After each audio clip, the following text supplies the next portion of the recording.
Bienvenidos a nuestra mesa de disección. Cojan guantes y escalpelo y prepárense para abrir la ficción de hoy en canal. Esto es Ficciópatas.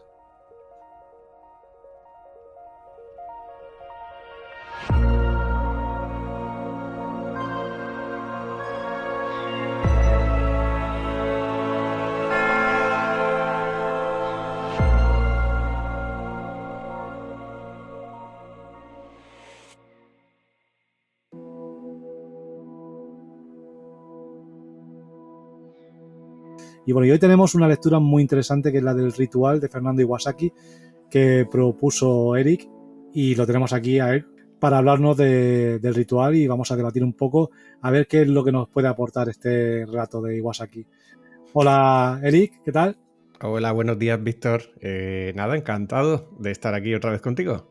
Pues sí, como bien dices, hoy vamos a hablar de una historia de Fernando Iwasaki que te propuse, un relato que se llama El Ritual. Y bueno, vamos a hacer como siempre y si te parece presento un poco la historia, vamos hablando de ella y vamos hablando de esos recursos que utiliza el autor y a ver qué nos han parecido a ti y a mí. Adelante, ponos un poco en antecedentes de qué va la historia y bueno, que hay que decir que es una historia cortita, pero háblanos de ella. Es corta pero intensa, como nos gusta Intensa, aquí. sí. Y como puedes ver, seguimos un poco en la misma línea del primer programa, con un caso de vudú y de ciencias ocultas, no tan ciencias ocultas, sino como de esa mitología latinoamericana en torno a la brujería, etc.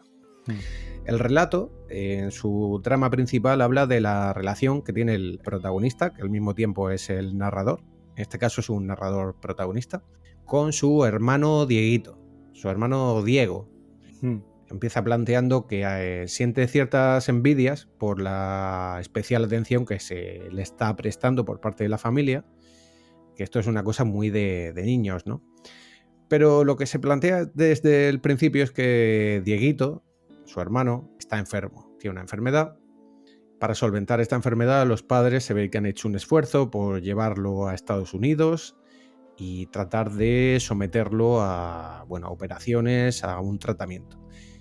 No se dice claramente, porque como el narrador es un niño, no se especifica, pero se da a entender que lo que tiene el niño es cáncer. Sí, se da a entender. Yo creo que desde el primer momento se especifica, o sea, los síntomas o lo que se pone en evidencia pues son síntomas de cáncer y bueno, y el modo también velado en el cual se trata la enfermedad, pues da a entender que si no es cáncer es algún tipo de cáncer como leucemia o alguna cosa similar. Pero sí que es cierto que quiere dejar bien claro que está muy enfermo. Bueno, me he saltado una cosa importante, que es que realmente el relato, empieza diciendo el narrador protagonista que han prosanado la tumba de Dieguito. Sí. Esto ya nos da información. Prosanado, ya sabes, está hablando un niño y no sabe usar esas palabras. Pero claro, se nos dice que Dieguito ha muerto. Y que en la casa están todos un poco corriendo como locos porque ha desaparecido el niño de su tumba y el padre está cabreado, está soltando improperios por ahí, la madre está llorando, en fin. Desde luego empieza fuerte. Con una situación caótica. A mí me encantan los principios que empiezan ya en mitad del conflicto, Sí, ¿no? y además, te tengo que constar, porque además es uno de esos relatos que hay que volver a leer una vez que ha llegado al final, porque se dan muchas pistas al principio. Sí, totalmente. Tal como está planteado, date cuenta lo que decíamos, ¿no? En su brevedad y sin embargo tiene muchos detalles, tiene mucha magra y es justo lo que tú dices. Una vez que lo has terminado, apetece volver a leerlo para decir, vale, esto ya se me estaba avisando aquí, aquí, aquí, aquí. Este relato está hecho a modo de pistolas de Chekhov. Se van sembrando esas pistas y en última instancia se descubre por qué. Estas pistolas de Chekhov son la profanación, el enfado de la familia, el olor a muerto y a podrido. Muy importante ese detalle. Sí, que luego veremos la relevancia que tiene. El caso es que el narrador se nos pone a contar la historia de Dieguito y de cómo el niño cambió, cómo se puso aburrido, dice, ¿no? Cómo se ha vuelto más bueno. Sí. De repente le contaba secretos. Que esto es algo también, pues bueno, también propio de niños. Oye, cuando uno se siente flojo y débil, pues de repente se vuelve más íntimo, más cercano. Lo van a llevar a un doctor y le dicen que después del doctor lo van a llevar a Disney World. Pero que esto luego no sucede porque su mamá se pasó todo el tiempo llorando después de la visita a la clínica y tuvieron que quedarse en el hotel y tal. Sí, aquí los roles, tanto del padre como de la madre, están muy marcados. Creo que muy marcados por género. No sé si es algo hecho a conciencia, que yo creo que sí, porque también un poco identifica no solamente una cultura, sino una época concreta. Pero veo que aquí pone al padre, ¿no? A la figura masculina, en un papel de no aceptación, o sea, de negación, da salida a su frustración y a su ir a través de la bebida, de encerrarse, del aislamiento, y en cambio el rol femenino, en este caso de la madre bueno, no sé si es la hermana o la tía, Es la tía, que creo, su sí. manera de afrontar el dolor es a través de no dejar de llorar, de sufrir, ese acercamiento femenino entre ellas, de dolientes. Pues esto creo que, mira, creo que has acertado bastante. Bueno, aquí hay varias cosas. Por un lado, yo creo que es un tema cultural. Por otro lado, yo creo que al ser un relato tan corto, el autor tampoco entra a dibujar realmente a esos personajes, ¿no? Digamos que están hechos en base son estereotipos. El padre como es iracundo, es alcohólico, la madre, pues eso, se dedica a llorar. A mí, voy a meter aquí un detalle, un inciso muy rápido, pero tuve un asistente a uno de mis talleres que es de procedencia colombiana y él me contaba que en su país existe la figura de la plañidera, todavía existía un poco a día de hoy, y que cuanto más les pagabas, más exageraban los gestos. O sea, al punto de tirarse encima de la tumba, romper el cristal, y eso va en base a lo que tú le pagues a esa señora. Es increíble. Yo pensaba que esa figura ya había desaparecido porque conocía la existencia. Aquí en España creo que también hubo una época en la cual existían las pleñideras Sí, y tal, pero no, a mí me sorprendió también cuando me lo contó. Y me parece una cosa maravillosa, más que nada pero no por nada, sino porque a mí conocer estas vicisitudes de cada cultura da para literatura, que al final es lo que a mí me interesa. Siguiendo con la historia, bueno, pues eso, al niño lo han llevado a Estados Unidos y demás, y bueno, el niño vuelve y ya vemos que la cosa no va mejor. no. Y hay un punto de giro, hay un cambio en el argumento, te habrás dado cuenta, que es el que propicia el personaje de La Pancha. Sí.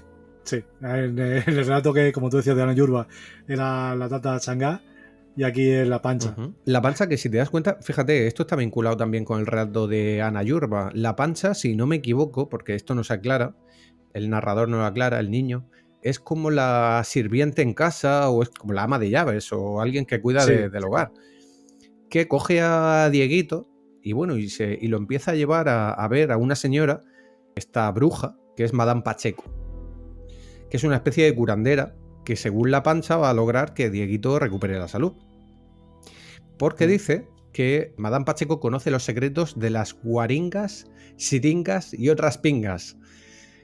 Esto es propio de este autor, el narrar con este humor. Sí, no, yo de todas formas, yo reconozco que a mí me ha costado un poco entrar en el lenguaje de Iwasaki, por alguna, pues, no sé si por el uso de ese lenguaje de su lugar de procedencia, claro. No sé, a veces me ha costado entrar, pero bueno, se lee fácil y yo creo que son cosas nimias que se pueden, aunque sea por contexto, se sacan fácilmente. Lo entiendes, claro. Esto es como yo yo me acuerdo cuando era adolescente que empecé a leer a Cortázar, a mí se me hacía bola porque hablaba de la pieza, hablando de las habitaciones. Claro, sabes tú, el español es muy amplio y en Latinoamérica el español diverge totalmente de nuestro propio español. Hablando de las guaringas, yo esto lo he tenido que buscar, porque yo esto no lo conocía. Parece ser que las guaringas significa dios de la fuerza. Y las guaringas, tengo aquí apuntado, es un conjunto de lagunas en Perú que solo pueden ser visitadas por curanderos de la zona. Es como una especie de lugar sagrado en el que se dice que, bueno, que las aguas de allí, que son aguas muy frías, tienen poderes curativos. Y a través de los ritos que llevan a cabo los brujos locales, pues se pueden curar problemas de salud, de mal de amores, en fin, de todo tipo de problemas. Esto me recuerda a mí, no sé si lo conoces, a Sixto Paz, con el tema de que tuvo mucha repercusión en los 90, finales de 80, a principios de los 90, con el tema de los ovnis, y se acercaba a lagos de este tipo para contactar con los seres superiores, ¿no? De los ascendidos, creo que los llamaban maestros ascendidos, o los alienígenas, a través de contacto mental, y era una especie de chamán intergaláctico, ¿no? Sixto Paz Wells, y ya digo, uno de sus mejores contactos, sus mayores contactos fueron en lagos de este tipo, y creo que montó una asociación igual que se llama Rama, Asociación Rama. Ajá. Yo creo que además era en Perú, Lima. Es posible, es muy posible. Bueno, lo que hablábamos con el tema de Ana Yurba y demás, ¿no? Hay la superstición es muy fuerte, sobre todo en las zonas rurales. Sí. Yo me acuerdo, y lo meto a nivel así un poco de anécdota personal, pero yo me acuerdo, yo estuve en Bolivia en 2013, hice un viaje de mochilero por allí y demás. Y tío, yo vi tiendas donde tenían llamas, fetos de llamas del animal disecadas. Talismanes, artilugios raros, pociones. Todo eso para mí es fascinante, porque crea yo o no crea, a mí a nivel de autor, a nivel de escritor, es fascinante, tío. O sea, esto de repente te viste metido en una escena de Perdita Durango. Total. Y además eso, que es como tú puedes ver con el relato de Ana Yurba o con este, te lo puedes traer al presente en una historia, puedes convertirlo en una historia reciente y mezclarlo un poco con la modernidad, por así decir. Bueno, continúo con el tema de la historia. El chico va a ver a Madame Pacheco y le empieza a hacer estos tratamientos, que es que le pasa un huevo por el cuerpo, lo rompe, lo mete en un vaso de agua y el huevo aparece de color verde. Sí. Le dice que al niño le han hecho mucho daño. Y de hecho el narrador, el niño, Sebastián, que no he dicho todavía su nombre, interpreta que los gringos lo han embrujado, literalmente. Sí. Ahí también deja en evidencia el resquemor de los pueblos de Centroamérica y de Sudamérica por Estados Unidos, el gran gigante, ¿no? que lo devora todo. Hay mucho recelo. Claro, y de hecho, fíjate, ven como la medicina moderna como una especie de maldición, algo que se te puede meter en el cuerpo y te puede... Y esto a nivel narrativo me parece muy interesante, porque como este personaje, siendo un niño además, no entiende bien lo que han hecho con él en Estados Unidos, pues entiende que lo han embrujado de alguna manera. Claro, volvemos a un poco también, redundando en lo de Ana Yurba, el tema de la percepción que se tiene desde dentro, ¿no? Cuando algo está tan naturalizado, tan normalizado, claro, lo de fuera es lo dañino, lo peligroso, el veneno, ¿no? Y sobre todo cuando las consecuencias, aunque no sea directa, ¿no? Pero si uno relaciona un hecho, que es el hecho de viajar, por ejemplo, a Estados Unidos, o con el hecho de estar enfermo, porque hay una correlación ahí, y claro, es una manera de atribución externa psicológica de decir, bueno, no, esto a mí me ha pasado porque he ido a este sitio, no tiene nada que ver conmigo, no tiene nada que ver, esto me lo ha hecho alguien.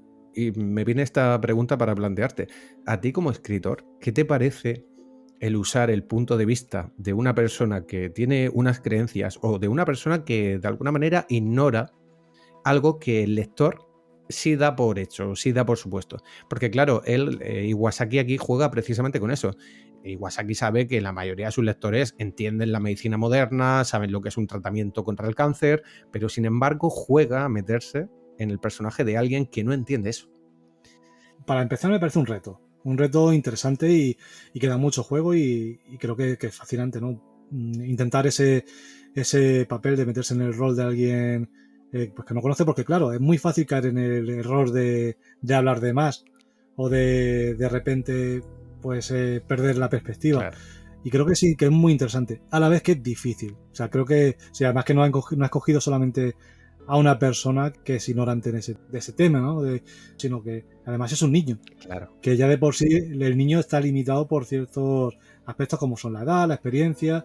Creo que aquí lo ha hecho bastante bien. Claro. Desde el primer momento lo ha remarcado, como has dicho, con el tema de lo de prosanado en lugar de profanado. Y luego más adelante también hace otra referencia con el lenguaje, ¿no? y creo Sí, la que, tenía yo como el apuntada, tema de que la tenía apuntada sí, también. que cuando ella habla de misa de negros en Eso, lugar de una la misa misa negra. de Misa negros, negra. sí. Pero creo que esto es un poco, Iwasaki hace un poco alusión al sistema de asociación infantil, ¿no? Cuya mente trae términos conocidos y los une por su inocente lógica y coherencia. Entonces, pues claro, para el niño, una misa negra, pues no tiene mucho sentido porque es muy abstracto, Claro. ¿no? Y para él tiene mucho más sentido pues una misa, pues eso, de negros, de personas negras, que es algo que como que más concreto, ¿no? Aunque no tenga sentido igualmente, pero él se lo imagina. Sí, es como que el niño repite o quiere repetir palabras que ha escuchado, pero lo entiende, claro, él lo ha entendido mal. Claro, claro, igual que lo de profanado, que profanado porque es una palabra profanado en realidad, es una palabra etimológicamente compleja para un niño decir, Claro. profanado, ¿qué significa? Claro, me acaba de venir, mientras te estaba escuchando, que esto en realidad se ha hecho en ficciones más largas. Por ejemplo, este juego, ¿no? El niño con pijama de rayas, precisamente, está basado en este efecto. El lector sabe lo que está pasando y sabe que lo que está pasando es terrible, pero la narración, como viene del niño, es muy inocente y es muy ingenua.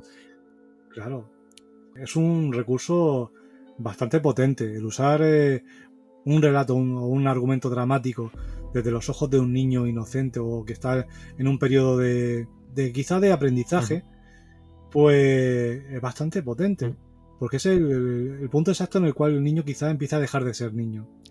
Y sobre todo a causa de esto, más aún en cómo deriva el relato. Claro, sigo. Y ahora me gustaría hablar un poco de... Porque es verdad que la situación es dramática, lo que está pasando es dramático, pero si te das cuenta, a ti no te dejó el regusto de como de que era una historia cómica. Sí, pero yo creo que es por el mismo uso del lenguaje del niño y por la visión del Es por niño. la visión del niño, totalmente. Yo recuerdo cuando era niño, y esto a lo mejor suena un poco así, pues no sé, morboso y tal, pero yo cuando era niño murió el abuelo de mi madre y el apego que yo tenía por ese hombre era no cercano porque en realidad había cierta distancia, ¿no? Sobre todo porque eran muchas generaciones de espacio. Sí. Y yo me acuerdo vivir el funeral que se vivía antes, el muerto estaba en casa y tal, que hubo un momento en el cual incluso tuve que contener la risa. O sea, y claro, mi mente infantil, o sea, no procesaba eso como algo dramático. Además que lo veía a mis familiares, a mis tías, hablando de, pues eso, entre lágrimas, hablando de lo que tenían que hacer de comer, de que tenían que hacer no sé qué, de cosas cotidianas.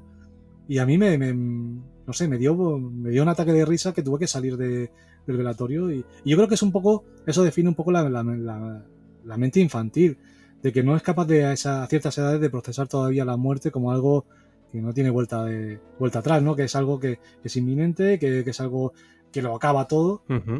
Yo aquí voy a romper una lanza por los niños, tío, porque creo que según nos vamos haciendo adultos, de repente la vida se vuelve excesivamente dramática. Sí. Y mira, ojalá pudiéramos ver algo como la muerte de una manera cómica, porque no sé qué escritor lo dijo, que decía, mira, la vida vista desde cerca es un drama, pero vista desde lejos es una comedia. Muchas veces vivimos situaciones tan patéticas y tan ridículas a las cuales nosotros les ponemos excesiva preocupación, excesivo drama, Sí. y que, oye, ojalá recuperar de alguna manera la visión del niño. Sí, no, si al final está claro que el dramatismo que se le da a una situación es una cuestión de distancia. Total. Y creo que el tema de la distancia mental tiene un papel importante a la hora de ser feliz o de afrontar el drama, entre comillas, de Totalmente. la vida. Aquí Víctor y Eric, consejeros para la Sí. vida. Bueno, con los relatos que estamos leyendo últimamente, consejeros espirituales. Bueno, vale, ¿eh? Vale, mira, voy a seguir, ¿vale? Sí, sí. Mira, por ejemplo, lo del humor lo decía por esto, porque de repente el tratamiento que le empieza a hacer Madame Pacheco al niño para curarlo de esa maldición que le han metido los gringos es, lo hacen sudar sobre unas hojas que huele a menta. Lo hacen fumar y le piden que vean el humo quién le ha echado el mal de ojo. Le provocan un vómito negro que, según la Madame Pacheco, era casi todo el daño que tenía dentro. Le frotan el cuerpo con un gato negro. Lo bañan en una sopa que parece crema de ajos de la Jacinta, que esto también es muy un detalle muy del niño, ¿no? Sí. Y le obligan a rezarle a un pájaro disecado. Claro, esto visto desde fuera es un absurdo, es cómico. Claro, Claro, y hay que tener en cuenta que no deja de ser la visión del niño. Claro. Igual si nos ponemos a analizar más profundamente, descubrimos bueno, que hay algunos de esos elementos son pues particularmente, o sea, particulares de esa tradición o Claro. de esos rituales, ¿no? Y a lo mejor no son tan como tan cómicos, ¿no? Eso es, tío. Yo creo que esta historia, tal y como está contada, si en lugar de contarla desde la visión del niño la hubieran contado desde la visión de un adulto, de repente se convierte en una historia lúgubre, negra, oscura. Pero no, Claro. tío, como está contada desde la visión del niño, es maravilloso porque es cómica, ingenua, curiosa. A mí me recuerda un poco al terror de los 80, tanto en el cine como en la literatura, pero quizás más en el Mm, cine. El cine, el terror de los 80 en el cine tenía ese punto cómico. Yo me acuerdo, por ejemplo, de Noche de Miedo, sí, ¿no? En la cual pues el amigo pues era un cachondo y siempre pues tenía ese punto cómico a pesar de lo dramático, ¿no? Y de que se lo quería comer y de que lo quería matar, ¿no? Y esto es un poco igual, que dice, joder, esto es una situación muy negra, muy dramática, pero el trasfondo cómico como que le quita hierro y le da la vuelta. totalmente, totalmente. No, y lo reviste de otra cosa, que a mí me parece bien, ¿eh? Vale, el caso es que se sigue con el tratamiento de la madame. Diego llega un día en que le pide al narrador, al protagonista, que un último sacrificio, que es que necesita un poco de su sangre. Le dice que se haga un corte en un lugar exacto del brazo y que llene un frasco de cristal, un pomo, dice aquí, pero es un frasco, Sí, con fresco. su sangre. Y luego usa la sangre para mojar unas medallas, esto también es un detalle importante y por eso lo menciono, con la efigie de Sarita, que se supone que es una santa local o algo así. Y bueno, el resultado es que a los 3 días Diego se pone todavía peor, el padre se encierra en su cuarto a beber en soledad hasta que muere. Diego muere. Y bueno, Sebastián, el narrador, se entera en clase de lengua de que su hermano ha muerto, porque aparece una monja y les dice que van a rezar una canción en inglés para Sí. la Virgen María, en honor o en homenaje o lo que sea, al niño que ha muerto. Bueno, llega el día del entierro, a Sebastián lo visten con la ropa que llevaba el día que se casó su tía Tete. Sí. Esto es como, bueno, pues le ponen la ropa de gala que tiene. Y a Diego, a Dieguito, al muerto, le ponen su traje de comunión, Que le quedaba pequeño. que le quedaba pequeño. Qué detalle, tío. O sea, esto, claro, habla en cierta manera de la modestia que imagino que hay en esa Sí, casa, ¿no? sí. Y bueno, el narrador dice que con las flores no se nota que le queda pequeño. En el cuello, cuando él se da cuenta de que en el cuello aún lleva la medallita de la santa. Sí, es importante. Sí, y es importante por esto. Me voy al final. Sí, sí. La madre no ha dejado de llorar, etcétera, ¿no? La madre, pues ya está. Es un personaje que sale llorando. Y igual que el padre es un personaje que sale bebiendo. Y dice que ayer, al mes de la defunción, la familia descubre que alguien ha prosanado la tumba. Y bueno, ahí están todos un poco como locos y se descubre que Calendario y la Pancha, son la tía y la sirvienta, han sido quienes llevaron al niño con la madame, lo han contado, ha aparecido la policía, ahora la policía está buscando a la madame, bla, bla, bla, bla, bla. Y aquí es donde se dice lo de que el niño ha oído algo de una misa de negros, ¿no? Sí. Y nada, el padre solo está bebiendo y dice carajo todo el rato. El final. ¿Qué te parece el final? Bueno, al final, o sea, muy bien, muy bien.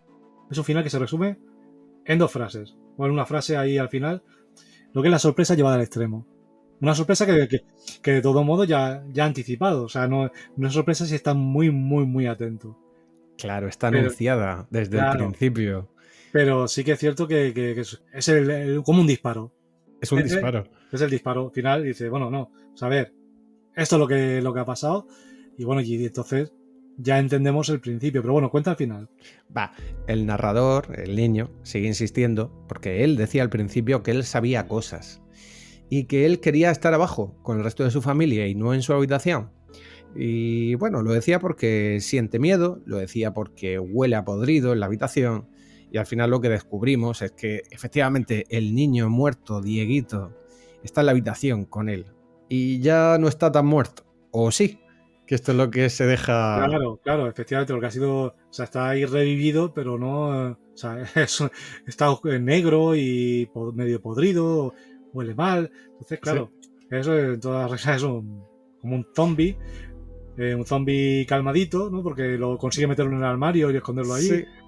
Que eso me hace mucha gracia también, claro. Es como que se ha presentado en la habitación de... Porque como son hermanos, Sí, por pues la ventana, además, se cuela por la ventana. se ha colado por la ventana. El otro se ha pasmado, ha dicho, joder, ¿esto qué es? O sea, mi hermano dice que no lo reconoce en principio y que si lo ha reconocido es gracias a la medallita que todavía la lleva colgando. Por eso este detalle era importante. Sí, pero vaya cojones los suyos que lo meten en el ropero, ¿no? O sea... Tú imagínate que de repente se te presenta tu hermano muerto y bueno, está ahí parado, simplemente ni te ataca ni nada. Y eres un niño y no sabes qué hacer y dices, bueno, pues métete al armario. Sí, que bueno, igual, que igual aquí podríamos encontrar, si rascamos mucho, alguna metáfora, ¿no? Con el hecho de meter los muertos en el armario, ¿no? en el armario, ¿no? Por Mira, sí. Sí, De que sí. siempre, de que todos tenemos cadáveres en el armario, ¿no? Y lo que pasa es que a lo mejor está demasiado vivo. Oye, no te digo yo que no, porque conociendo a Fernando Iwasaki, conociendo su estilo, su literatura, quién sabe si lo del muerto en el armario no es una broma suya, ¿sabes? De alguna manera. Oye, pues podría ser. Ya, te lo digo. Destacar de este autor es que, bueno, ya te digo, como vamos un poco planteándonos un autor tú, otro yo, etcétera, ¿no? Sí. Estamos jugando un poco a esto. Comentarte sobre Fernando Iwasaki ha sido una pincelada muy breve. Este hombre tiene un uso del humor en su literatura muy amplio. Y de contarte solamente una anécdota, que yo muchas veces cuento en los talleres, porque a mí me hace mucha gracia. Y es que, bueno, él se define, como un autor homotextual, que lleva toda su vida escribiendo el mismo libro. Él dice eso. Y esto lo culminó, porque esto es real, en un libro que se llama España aparta de mí esos premios. Y te digo lo que pasó con esto, porque es muy curioso. Me pica la curiosidad. Vale, pues resulta que Fernando Iwasaki creó una historia y se dedicó a mandarla a diferentes premios literarios en España. Y lo único que hizo fue cambiar los personajes y el contexto de fondo. De alguna manera, la historia era la misma todo el rato. Pero no es la misma, está muy bien hecho, ¿sabes? Porque te pones a leer un relato y otro y te das cuenta de que son dos historias diferentes. Pero en esencia, en pura esencia, es la misma puta historia. Porque, a ver, la gracia de esto no es que presentara los relatos, es que encima ganó los premios.